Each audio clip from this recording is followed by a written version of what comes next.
The displacement. Odin, aware of the threat that Loki's offspring pose, grabs the young serpent and tosses it into the vast ocean that surrounds Midgard.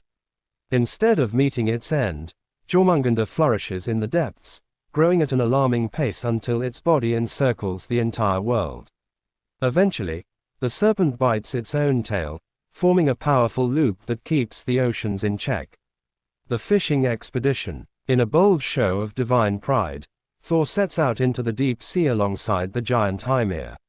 Using the head of a colossal ox as bait, Thor manages to draw the serpent up from the depths. The strike, the serpent takes the bait, its immense weight almost capsizing the boat. The confrontation. Thor braces himself so fiercely against the boat that he crashes through the hull and plunges to the seabed.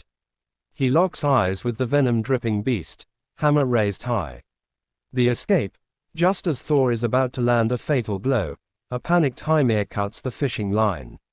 Jörmungandr sinks back into the abyss, leaving Thor with a wrecked boat and a grudge that will last a lifetime. The Reckoning. Ragnarök. The myth reaches its climax when the World Serpent releases its tail, marking the beginning of the apocalypse. The Surge. Jörmungandr thrashes onto land, inundating the earth and spewing toxic venom across the sea and sky, poisoning the very air we breathe. The Final Duel. Thor and Jörmungandr face off on the battlefield of Vir. In a devastating clash of power, Thor manages to crush the serpent's head with Mjolnir. The 9 steps. But the victory is fleeting.